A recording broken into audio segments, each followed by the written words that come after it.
میں نے ان تبدیلیوں کا ذکر حباش سے نہیں کیا تھا۔ حباش کو رخصت کرنے کے بعد میں بستر پر لیٹا نیند کا انتظار کر رہا تھا، مگر نیند نہیں آئی تھی۔ میں ان تعجب خیز غیر انسانی تبدیلیوں کو حیرت کے ساتھ محسوس کر رہا تھا اور سوچ رہا تھا کہ یہ میرے ساتھ کیا ہو رہا ہے۔ میں نے اس زمانے کے تانبے کے آئینے میں اپنے چہرے کے ایک ایک نقش کو گہرے نگاہ سے دیکھا تھا۔ میرے چہرے کا ہر نقش جواں اور زندگی کی حرارت سے بھرپور تھا۔ میں 30-35 برس کا، چوڑے شانوں اور اونچے قد کا بھرپور جوان تھا اور میری صحت قابل رشک تھی۔ کیا میں کبھی بوڑھا نہیں ہوں گا؟ کیا میں بہت عرصے تک زندہ رہوں گا؟ کہیں ایسا تو نہیں کہ وقت کے کسی مقام پر میں اچانک بوڑھا ہو کر مٹی کا ڈھیر بن جاؤں؟ اس نوع کے خیالات بھی مجھے پریشان کر رہے تھے۔ مجھے بار بار اپنی سمارا کا خیال آ رہا تھا، کاش وہ بھی میرے ساتھ اسی طرح جوان رہتی اور کبھی بوڑھی نہ ہوتی۔ مگر قدرت کو جو منظور تھا وہ ہو رہا تھا اور میں اس میں ذرا سا بھی دخل نہیں دے سکتا تھا۔ میں اپنے وطن عزیز قدیم مصر کے دارالحکومت ایتھنز سے نامعلوم مدت کے لیے جدا ہو رہا تھا۔ میں 50 برس بعد اپنے پیارے وطن لوٹا تھا۔ میں وطن عزیز سے رخصت ہونے سے پہلے میں اس کے گلی کوچوں، بازاروں، کھیت کھلیانوں اور باغوں کی سیر کرنا چاہتا تھا جہاں میرا بچپن اور جوانی گزری تھی۔ میں دریائے نیل کے ساحل پر بھی گھومتا رہا۔ دریا میں شاہی بجرا چلا رہا تھا۔ بجرے کے سونے کی چت اور کنیزوں کے زیور مصر کی دھوپ میں چمک رہے تھے۔ میں سمجھ گیا کہ کوئی شہزادی شاہی محل سے دریا کی سیر کے لیے نکلی ہے۔ میں دوسری طرف نکل گیا کیونکہ میں جان بوجھ کر کسی شاہی پرد کے سامنے نہیں آنا چاہتا تھا۔ اسی خیال سے میں نے شاہی محل کی طرف رخ بھی نہیں کیا تھا۔ میں اونچی نرسلوں کی اوٹ سے شاہی بجرے کو دریا کی پرسکون نیلی لہروں پر گزرتا دیکھتا رہا۔ کبھی میں اپنی والدہ کے ساتھ اسی شاہی بجرے پر سوار گزرتا تھا۔ میں ایتھنز کے گنجان بازاروں میں آ گیا۔ میرا حلیہ طبیبوں والا تھا اور اس حلیے میں کوئی بھی مجھے نہیں پہچان سکتا۔ ویسے بھی 50 برس کے عرصے میں میرے جاننے والے مر کپ چکے تھے۔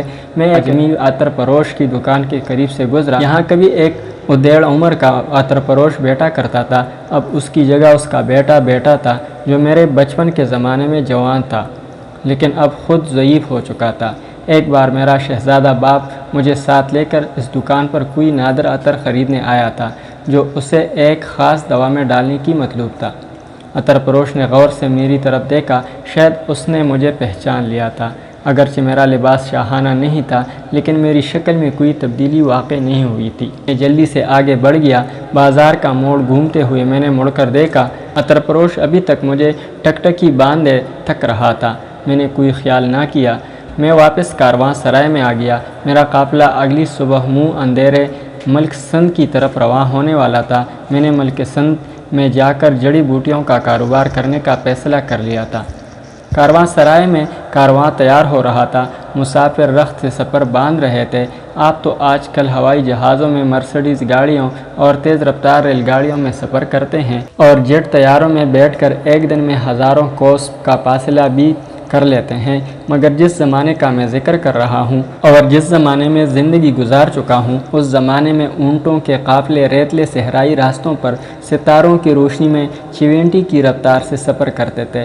راستے میں ڈاکوں کا خطرہ رہتا تھا۔ پرسنگ کا فاصلہ بمشکل ایک رات میں طے ہو پاتا تھا۔ دن کی شدید صحرائی گرمی میں قافلے کسی سایہ دار مقام پر آرام کرتے اور سورج غروب ہوتے ہی پھر سفر شروع کر دیتے۔ راستے میں کئی بار ڈاکے پڑتے، مسافروں کا سامان لوٹ کر انہیں قتل کر دیا جاتا۔ صحرائی راستوں کی بندی ٹکی راہ تھی، قافلے اسی راستے پر سفر کرتے تھے۔ اگر صحرائی آندھی کی طوفان میں کوئی قافلہ راستے سے بھٹک جاتا تو پھر اس کا ساری زندگی کوئی سراغ نہیں ملتا تھا۔ اگر کبھی راتوں کو صحرا میں کسی نخلستان میں کوئی قافلہ پڑاؤ ڈالتا ہے تو وہاں جگہ جگہ مسافر الاؤ روشن کر لیتے ہیں اور ان کے گرد بیٹھ کر دارچینی کا مشروب پیتے ہوئے قصے کہانیاں سنانا شروع کر دیتے ہیں۔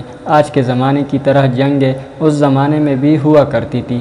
فاتح فوجیں مفتوح شہروں کو لوٹ کر آگ لگا دیتی اور شہریوں کے بے دریغ کر دیتی۔ نوجوان اور خوبصورت عورتوں کو بھیڑ بکریوں کی طرح ہانک کر لے جاتے تھے، لیکن یہ قتل و غارت اور عورتوں پر ظلم و ستم تو آج بھی ہوتا ہے۔ میں نے 1947 میں پاکستان بنتے وقت اپنی آنکھوں سے بچوں کو نیزوں میں پروئے جاتے اور لاکھوں عورتوں کو اغوا ہوتے دیکھا ہے۔ ہٹلر کی بھی 2 اور بمبار طیاروں نے لندن اور چیکو سلواکیہ کے کو گلی کوچوں میں روسی اور امریکی بمبار طیاروں نے برلن اور ہیمبرگ ایسے گنجان شہروں پر بمباری کر کے لاکھوں بے گناہ بچوں اور عورتوں کو موت کی نیند سلا دیا۔